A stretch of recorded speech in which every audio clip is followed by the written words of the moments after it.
Ethan Marlowe had always been the kind of man people noticed from a distance, but rarely approached. He lived far out on the open land, where the wind moved freely and the ground stretched endlessly in every direction. His small wooden ranch sat at the edge of a valley, surrounded by quiet hills and tall grass that danced whenever the breeze came through. To most people, this place felt empty, but to Ethan, it was the only place that felt honest. Every morning, before the sun even touched the top of the hills, Ethan was already awake. His boots hit the floor with the same steady sound every day. He fed the horses, checked the fences, and rode across the land to make sure everything was the way it should be. The routine never changed, and maybe that was the reason he kept doing it, because life had changed too many times for him before, and not in ways he liked. People in the nearby town called him the lonely cowboy. They didn't mean it in a cruel way.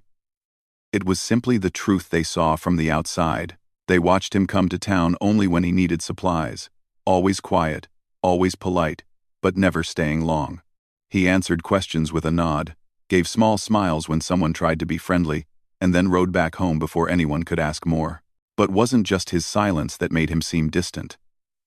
It was the way he carried himself, like a man who had built tall, invisible walls around his heart. Walls that no one dared to climb.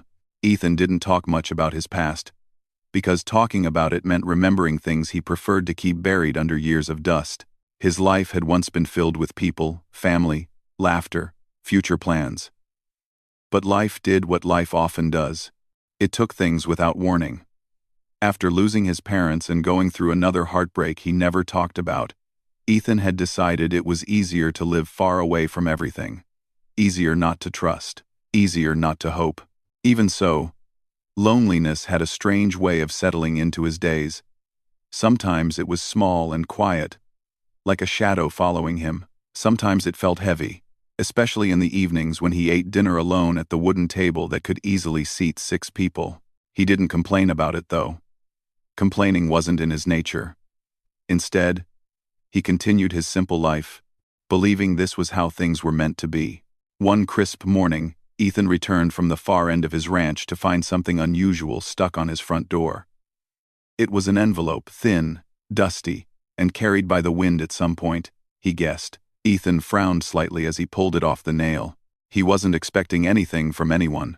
When he opened it, he found a letter written in familiar handwriting. It belonged to Samuel Reed, an old friend he hadn't spoken to in years. Samuel was the kind of man who believed in community gatherings, traditions, bringing people together, everything Ethan had stepped away from. Yet Samuel had never stopped checking in, even if he rarely received a reply. Ethan leaned against the porch rail and began to read. Samuel wrote about an upcoming community event, something big, part wedding, part festival, part gathering meant to help people who felt lonely or out of place. He wrote about how different individuals from nearby towns were being invited to meet, share stories, and maybe, if hearts were willing, build new connections. It wasn't an arranged marriage event, but more like a place where people could find comfort and understanding among others who often felt misunderstood. At the end of the letter, Samuel had written one short line that caught Ethan more than the rest. "You've spent too long carrying everything alone, my friend. Come. It might do your heart some good." Ethan folded the letter slowly. His first thought was to ignore it, to toss it into the drawer and continue with his daily life. Events like that weren't for him. He wasn't the kind of person who talked easily, who laughed with strangers, who opened up to anyone.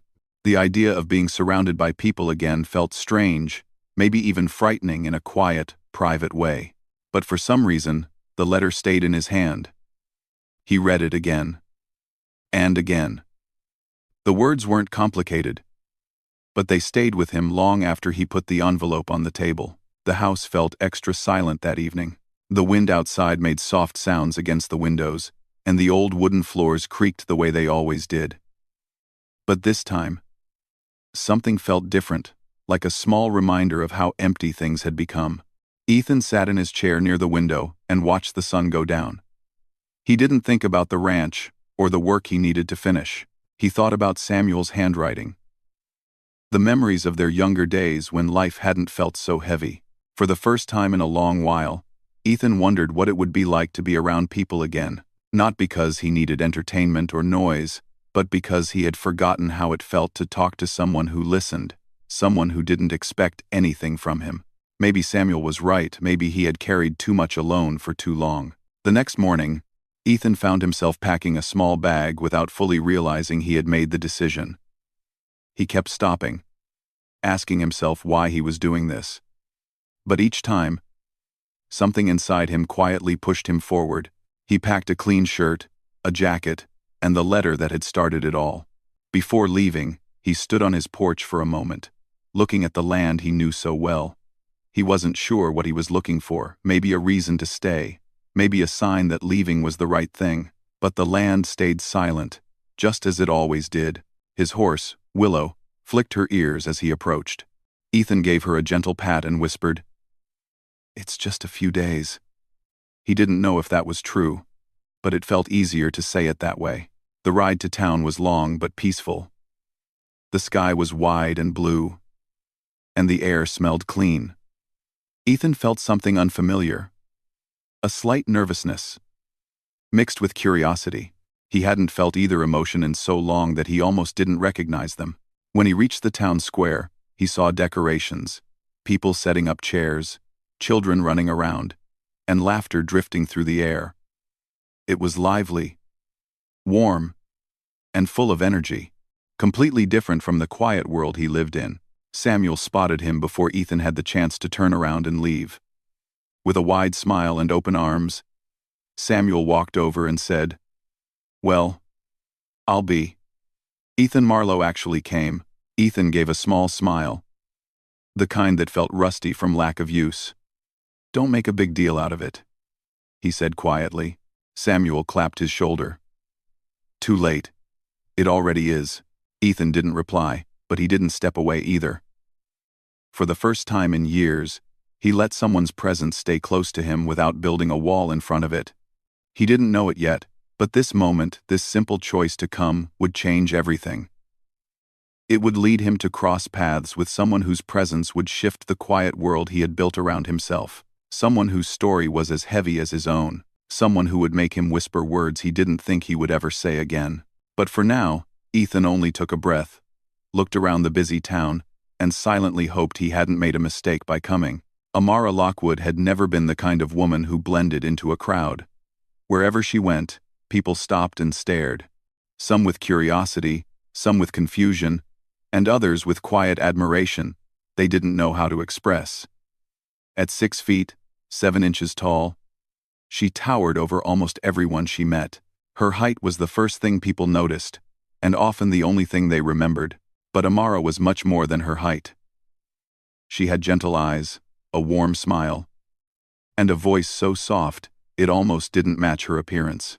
She worked at a small community library, organizing books, helping children read, and guiding elderly visitors to their favorite stories. People liked her, but they rarely saw past her appearance long enough to truly know her. Growing up, Amara had always been the tallest child in her class. At first, it made her proud. Her teachers would choose her to reach things others couldn't, and the younger kids admired her like she was some kind of friendly giant from a fairy tale. But as she grew older, things changed. Kids became teenagers. Teenagers became adults. And height became something people judged instead of celebrated. Some boys teased her out of insecurity. Some avoided her out of fear of being laughed at. And some simply didn't know how to talk to her without making awkward comments. People often assumed she was intimidating, even though she had never raised her voice at anyone in her life. Her parents were supportive, always telling her she was perfect the way she was. But parents' words couldn't completely shield her from the world. Amara learned to hide her feelings behind small smiles and quiet behavior. She never wanted to make anyone uncomfortable, so she tried to take small steps, to move gently, to shrink her presence, even though she physically couldn't. When she reached adulthood, proposals for arranged marriages came her way. Not because men genuinely liked her, but because families thought she would be an excellent match due to her strength and hard-working nature.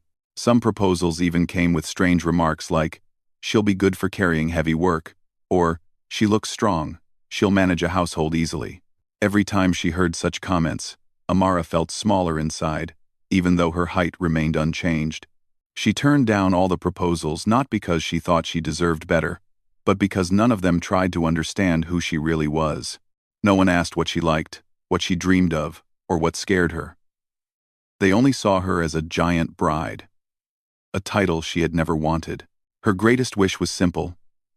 She wanted someone who talked to her like an equal, someone who didn't focus on her height, but on her heart, someone she could share her fears with without feeling judged, someone she could laugh with naturally instead of worrying about how she looked while laughing. When the community event was announced, a gathering that brought together people who often felt left out, Amara didn't want to join at first. Crowds made her nervous, not because she disliked people, but because people never knew how to react to her. She imagined whispers, curious glances, awkward questions she had answered 100 times before, but her closest friend, Lily, encouraged her gently. "This isn't a regular event," Lily said. "It's for people who feel like they don't fit in. Maybe you'll find someone who understands your heart." Amara hesitated for days, thinking about it every night before bed. Finally, she signed up not because she expected to find love, but because she wanted to try something new. She wanted to prove to herself that she could step out of her comfort zone. On the day of the event, Amara wore a simple light blue dress. It wasn't fancy, but it suited her. She tied her hair in a loose braid and stood in front of the mirror, studying her reflection. She tried to smile at herself, but her smile wavered. "Just be calm," she whispered. "You can handle this." When she arrived at the town square, people looked at her, some with surprise, some with admiration, and some with no expression at all. She took slow breaths, reminding herself that everyone there had their own insecurities. Perhaps she wasn't the only one feeling out of place. The organizers paired people for different activities. Some were matched for cooking, some for games, others for storytelling. When Amara saw her name written next to another participant's, she frowned slightly. She hadn't heard the name before. Ethan Marlowe. She looked around, curious. She wondered who he was, and what kind of person would be paired with her. She imagined someone talkative, someone bold enough to break the ice quickly because she knew she struggled with starting conversations. But when she saw him for the first time, her thoughts paused. Ethan stood a little distance away from the crowd, almost blending with the quiet. He wasn't tall compared to her, but he carried himself with calm steadiness. His eyes were thoughtful, his posture relaxed but distant, as if he wasn't sure if he belonged there. He looked like someone who preferred silence, someone who chose his words carefully. She noticed the gentle curve of his smile when someone greeted him briefly. There was something familiar in his expression, something she had seen in the mirror many times, a mixture of uncertainty and hope. When Samuel introduced them, Ethan looked up at Amara, and for a moment, she expected the usual surprise or awkward comment about her height. But Ethan didn't say anything about it. He simply nodded politely and said, "Nice to meet you." His tone was calm, respectful, comfortable. That alone made Amara's heart settle a little. Their first activity together was a simple conversation exercise. They were asked to talk about their childhood dreams and where life had taken them. Amara was nervous at first. She wondered if her voice would shake or if he would judge her. But Ethan didn't push her. He waited patiently for her to speak. When she finally began talking, she kept her words simple. She talked about loving books, about being the tallest in her school, about wanting a peaceful life. Ethan listened, truly listened without interrupting, without giving her strange looks. When he spoke about his life, he didn't share much at first, but the little he did say felt honest. He talked about living on a ranch, about working alone, and about how silence could feel both peaceful and heavy at the same time. Amara understood that feeling. She nodded gently, her eyes soft. Throughout the event, they moved through different activities together. Some required teamwork, like arranging decorations or carrying supplies. Ethan didn't shy away from standing next to her, even though she was taller. He didn't act uncomfortable or overly polite. He acted normal, natural. This simple normalcy was something Amara wasn't used to. It felt comforting. People around them whispered sometimes, saying things like, "What a pair," or "He looks so calm next to her." But Ethan never reacted, and Amara tried not to let the comments bother her. As the sun began to set and the day slowly came to an end, Amara found herself thinking about Ethan more than she expected. He wasn't loud, he wasn't bold, and he didn't try to impress her. Instead, he made her feel seen, not for her height, not for her appearance, but for her presence. It was a rare feeling. She wondered if he felt something similar.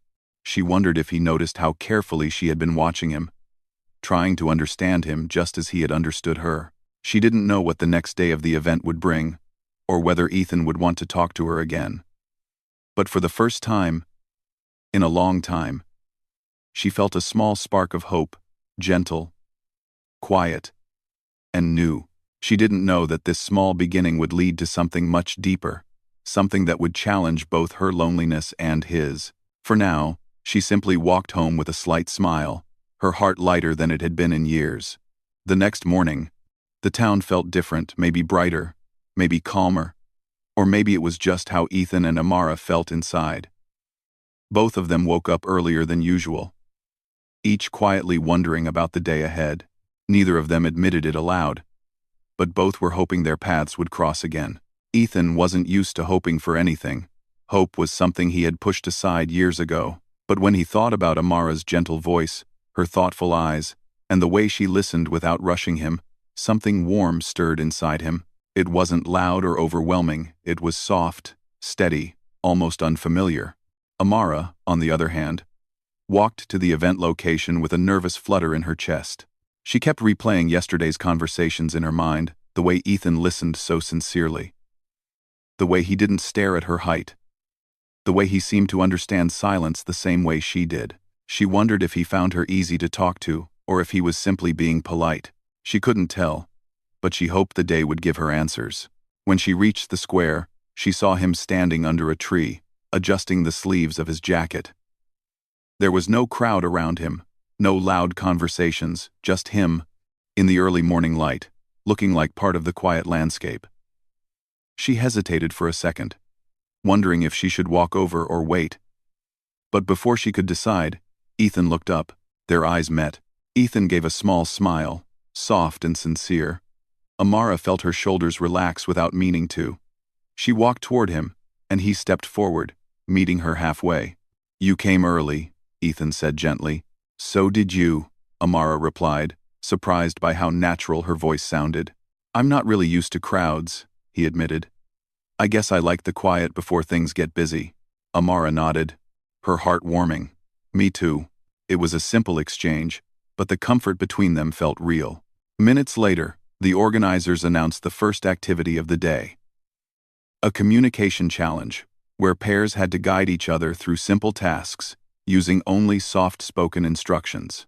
It was meant to build trust, patience, and comfort between strangers. Ethan and Amara were assigned together again. Their task was to decorate a small area of the square with flowers and lanterns. One person had to describe what to place where, and the other had to follow the instructions without asking questions. "Who should guide first?" Amara asked. "You can," Ethan said. "I trust your sense of space more than mine." Amara blinked, surprised. "You trust me already?" Ethan looked straight at her, his voice calm. "Yes." It wasn't said dramatically. It wasn't said to impress her.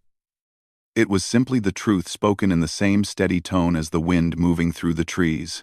Amara felt something warm collect in her chest, something she hadn't felt in a long time. She began giving instructions slowly, unsure at first, but Ethan followed them with patience, placing each flower gently, adjusting lanterns exactly the way she described. He didn't rush, he didn't get frustrated, and he didn't complain when a direction didn't make sense at first. He simply listened and tried again. Then it was his turn. Ethan spoke softly, careful with every word. Amara listened closely, taking steps according to his instructions. "Just there," he said at one point. "A little to the left.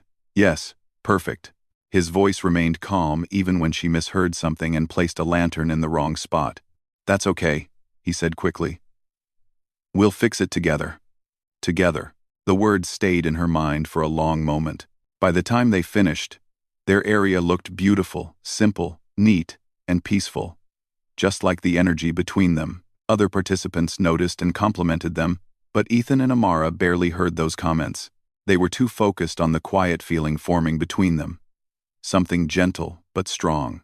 As the day moved on, the activities shifted to storytelling sessions, where participants were encouraged to share pieces of their lives. Many avoided deep stories, choosing to talk about work, hobbies, or funny childhood memories. But when it was Ethan's turn, he hesitated. He glanced at Amara before speaking. It wasn't intentional. It was as if his heart automatically reached for reassurance in her presence. She gave him a small, encouraging nod, her expression soft and patient. Ethan took a slow breath. I grew up on a ranch, he began. I used to love how noisy the house was. My parents were always talking, always laughing. There were visitors, friends, celebrations. The home never felt empty. His voice softened, but things changed. I lost both of them too early. And after that, every laugh felt like a reminder of what was gone. I shut down. I stopped letting people close, because I didn't want to feel that loss again. Amara listened with full attention. Every word Ethan said felt like a piece of his heart being handed gently into the open.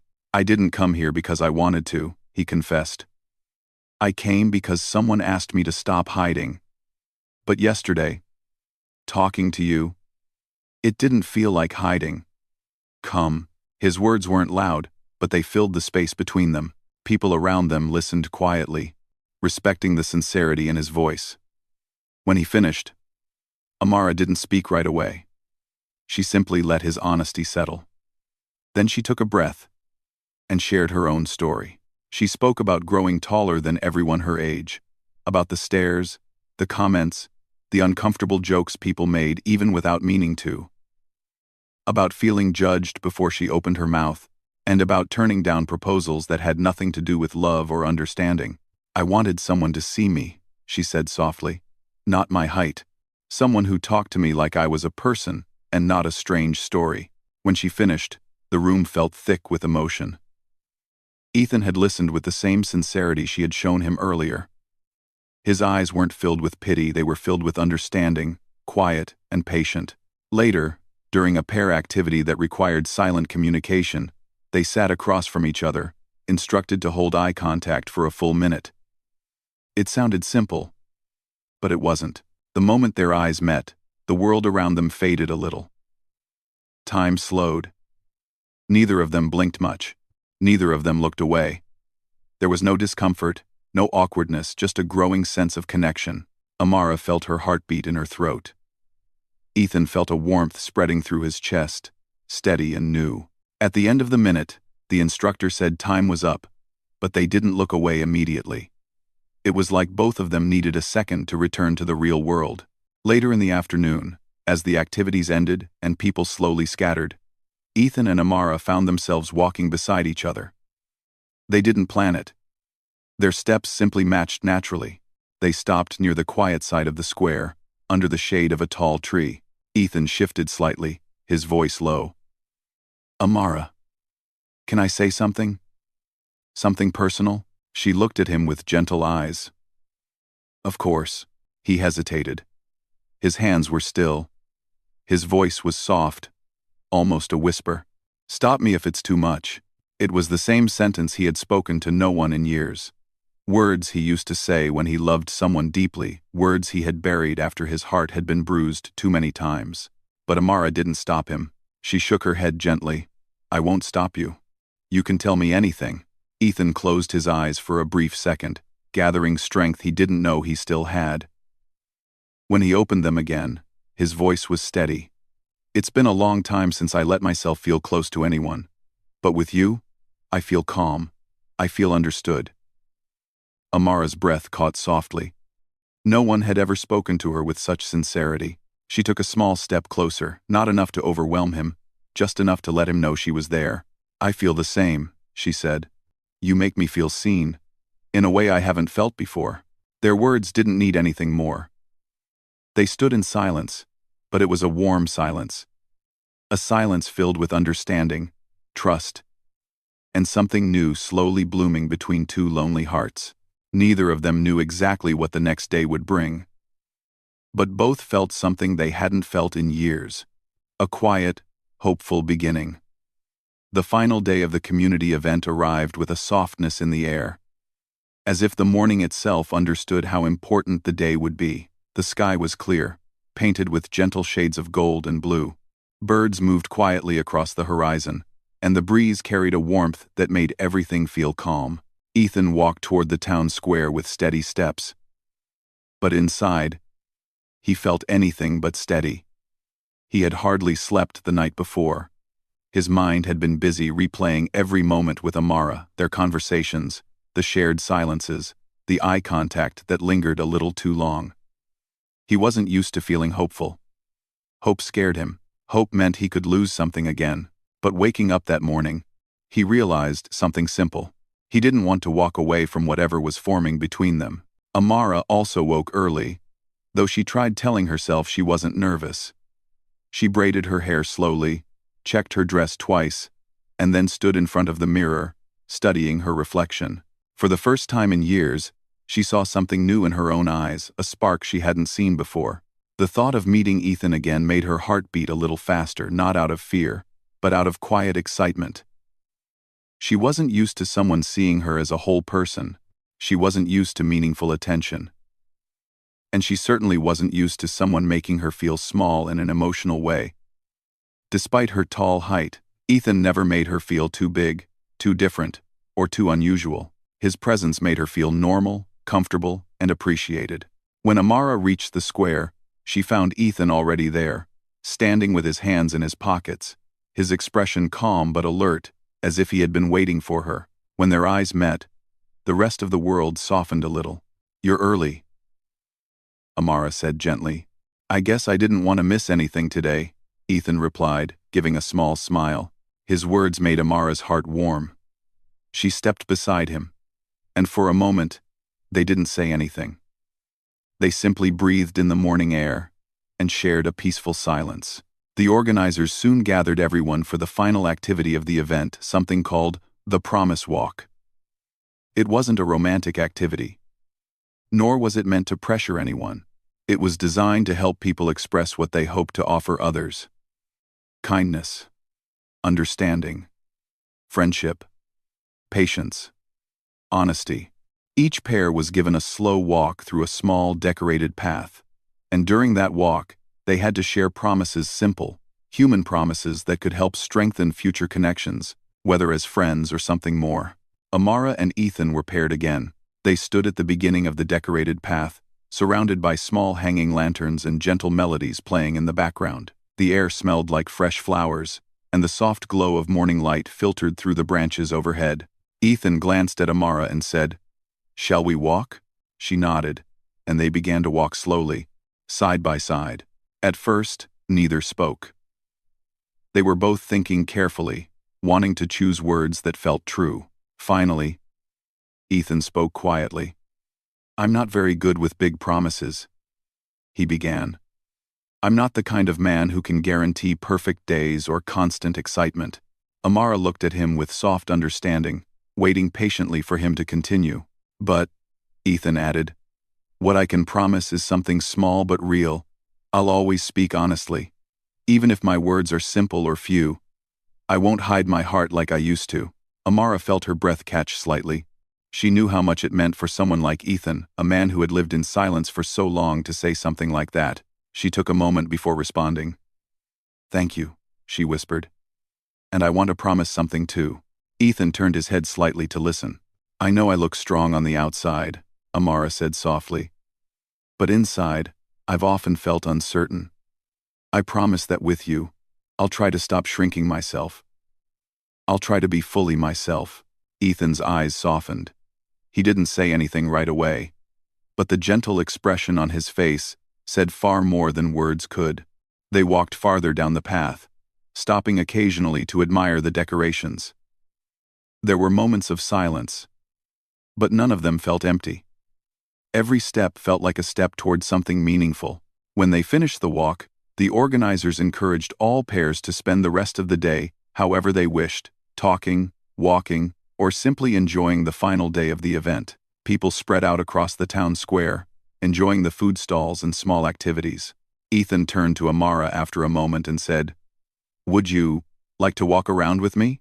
Just the two of us?" Amara felt a warmth fill her chest. "Yes," she said simply. They wandered together, visiting small booths, listening to music, and watching children run past with bright ribbons in their hands. Every moment between them felt easy, natural. They didn't need to force conversation or pretend to be anything other than what they were. After some time, they found a quieter spot near the edge of the square, a small hill overlooking the valley. They climbed it slowly and sat under the shade of a tall tree. The view was peaceful, and the fresh breeze carried the scent of wild grass.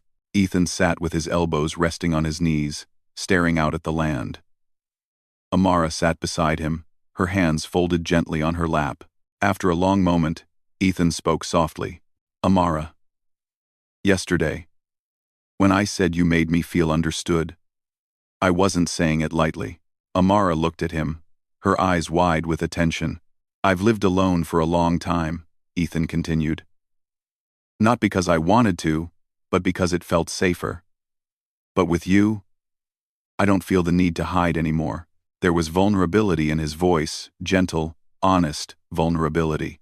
Amara's heart ached in a warm way. She placed her hand on the ground near his, not touching him fully, but close enough that he felt her presence. "Ethan," she said softly, "you don't have to hide anymore. Not with me." He turned his head slowly to look at her. Their eyes met, and time seemed to pause again. The wind rustled the leaves above them, but neither of them moved. Ethan took a slow breath. "I know we haven't known each other long, but I want to ask something. And you can say no. I'll understand." Amara's heart tightened slightly. "What is it?" she asked gently.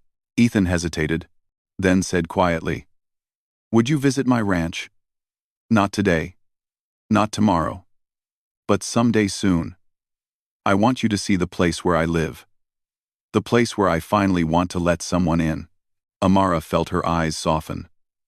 No one had ever invited her into their personal world with such sincerity. It wasn't just a ranch he was inviting her to, it was his life. His past. His heart. "I would like that," she said, her voice warm and full. Ethan's shoulders relaxed in relief. A gentle smile appeared on his face. They spent the rest of the afternoon together, sharing stories, simple jokes, and comfortable silences. When the sun began to set and the event came to an end, people hugged, waved goodbye, and promised to stay in touch. Ethan and Amara stood facing each other in the soft golden light, unsure how to say goodbye after everything they had shared. "You'll come tomorrow?" Ethan asked. Amara smiled softly. "Yes. And the day after that?"